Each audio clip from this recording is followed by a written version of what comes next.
Contester froidement le dominium de la spiritualité, voilà le thème qui va être à l'étude dans le cadre de cet enregistrement. Ici, David Lévesque au micro en compagnie de Marc Delassalle. Alors, bonsoir Marc, ça va bien? Oui, ça va bien, David. Excellent. Donc, par rapport à ce sujet, donc de contester froidement le dominium de la spiritualité, il pourrait être intéressant dans un premier temps de définir en quoi consiste le dominium de la spiritualité.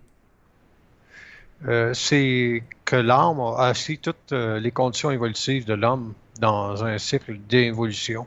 C'est-à-dire que l'interférence de toutes les entités astrales sur le plan terrestre ont toute une portée vibratoire qui est nécessairement d'assujettir l'ego de la non-intelligence, mais on connaît très bien la dimension de la spiritualité, c'est de faire croire à l'homme que ce qui est en haut est nécessairement plus intelligent que soi, puis que ce qui est en haut est nécessairement bon pour soi, puis c'est pas nécessairement le cas, mais on peut le voir dans la matière. Oui, exactement. C'est sûr qu'en lien avec ce sujet-là, eh bien, présentement au Québec, il se passe une crise sanitaire sans précédent qui perdure depuis plusieurs mois en lien avec le coronavirus. Et présentement, une nouvelle étape a été franchie récemment. C'est-à-dire que les gouvernements ont décidé d'imposer à la grandeur de la province le port du masque obligatoire dans les moyens de transport, comme l'autobus, le métro. Récemment, la ville de Montréal a décidé d'obliger les gens qui, à l'intérieur de bâtiments publics, comme par exemple les épiceries, de porter un masque. Et présentement, il y a des gens qui font de la pression pour que ça se généralise.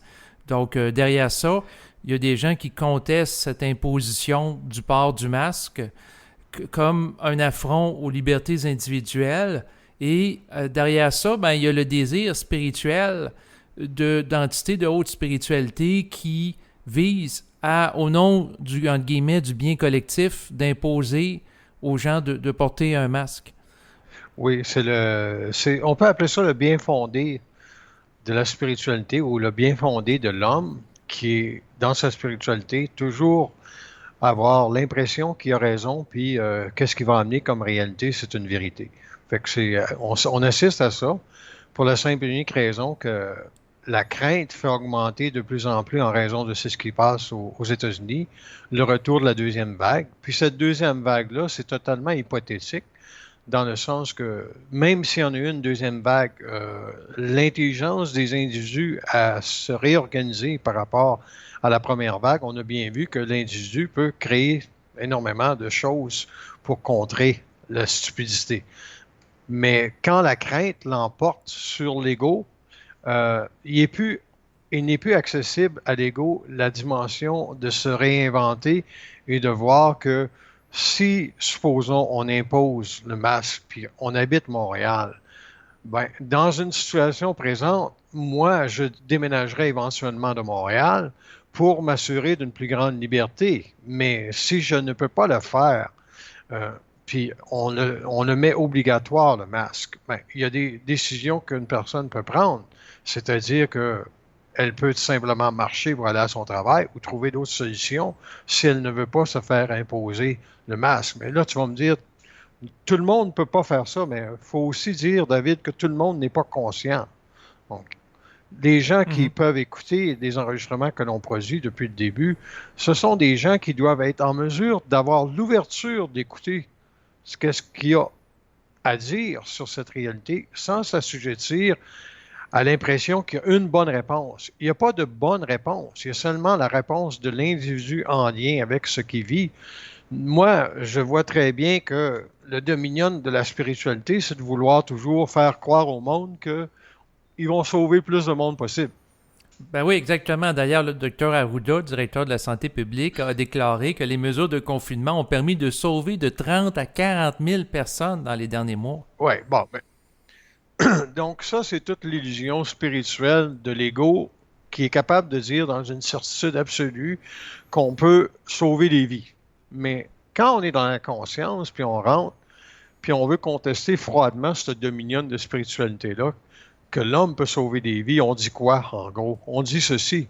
On dit que l'homme ne sera pas épargné par les pires cycles à venir pour la simple et unique raison que son ego doit être mis en vibration à une plus haute autorité que celle de la crainte.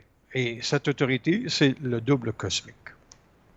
Mais justement, par rapport à ça, il semble qu'il y ait un enlisement dans la crainte de la population présentement, étant donné qu'il y a plusieurs personnes qui réclament le port du masque obligatoire, qui, dans le fond, veulent avoir un vaccin, et ainsi de suite. Oui, c'est normal, David, parce que nous sommes dans une société où l'individu veut orienter sa vie selon ce qui est bon à faire. Puis il veut prendre les bonnes décisions. Et pour s'assurer des bonnes décisions, ben, il va regarder tout ce que les gens disent autour.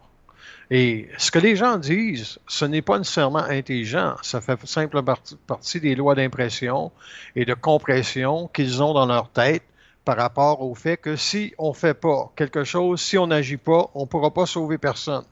Donc, chacun se trouve un rôle dans ça. Puis, le dominion de la spiritualité sur la Terre, c'est de donner à chacun un rôle.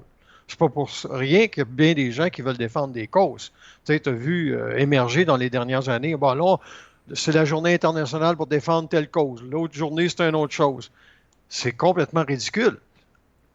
Exactement. Puis là, la cause à la mode, c'est la lutte contre le coronavirus, le méchant virus. C'est ça. L'année passée, c'était Greta avec Thunberg, les l'environnement. changements climatiques, oui. Ouais. Fait que ça va être quoi la prochaine vague? Ben, c'est qui va la décider, la prochaine vague?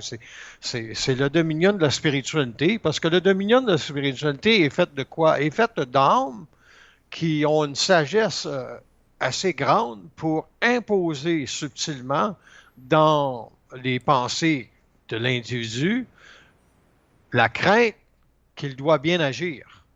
Donc, ça ne vient pas du double, ça, la crainte de bien agir. Ça vient des entités des hauts plans de la mort qui, eux, gardent l'autorité sur l'individu. Donc, si tu dis ça à une conscience qui est dans un autobus à Montréal avec son masque, puis tu essaies de lui montrer que qu'il emporte un masque ou qu'il n'emporte pas, les plans de la vie ou les plans de la vie de la lumière savent déjà s'il va vivre ou non. Il va dire quoi, le gars? Il va dire, d'où tu vas chercher ça? Ben, je vais dire, c'est une vibration à laquelle tu dois avoir accès. Ouais, mais d'un coup que je meurs, ben c'est pas grave, parce que si tu meurs, c'est pas ça le problème, c'est comment tu meurs le problème. Parce que les plans de la lumière, s'ils décident que tu vas l'attraper, le coronavirus, tu vas l'attraper, même si tu as ton masque, même si tu as une visière, tu vas l'attraper. Hein? Exactement. Puis même si la personne se fait vacciner. Bon, ça fait qu'une personne qui est consciente, elle n'accepte aucune autorité au niveau de la spiritualité de se faire sauver ou de sauver quelqu'un. Elle va simplement établir qu'elle, elle peut contester tout ce qu'on amène à sa conscience parce qu'elle a la capacité froide d'être dans une colère instantanée pour savoir ce qui se passe derrière tout événement qui se produit. C'est la seule façon qu'une personne peut investiguer le réel, c'est d'être dans la colère froide pour ne pas se faire interférer à aucun niveau une vibration qui ne vient pas d'elle. Donc, quand l'homme accepte que la condition d'évolution de l'homme est d'accepter dans sa totalité que c'est lui qui va dicter la réalité édifiante de sa conscience, c'est ce qui va lui permettre un jour à cet individu d'être universel. Donc, la présence de l'individu au plan invisible est bien plus importante qu'au coronavirus. Certainement. Et par rapport à ça, derrière l'idée d'imposer le masque, ce qui est particulier, parce que je regarde le docteur Arruda, puis lui il est très sincère, là, puis il croit faire le bien, puis tu sais, il agit au nom d'un idéal, puis une forme d'amour pour la population. Fait que c'est très pernicieux. Bon, ben lui, on va régler son cas de suite, là, parce que lui, c'est un moralisateur. Mm-hmm. Sa job, c'est de moraliser le monde. Donc, il n'a jamais parlé avec intelligence parce qu'il n'est pas dans l'intelligence. Il est dans la moralisation. Il pourrait faire un très bon curé. Hein? Oui, exactement. Donc, s'il fait un bon curé, il est donc dans le dominion de la spiritualité, comme tous les hommes dans le passé qui étaient des bons curés qui ont pensé qu'ils pouvaient sauver le monde.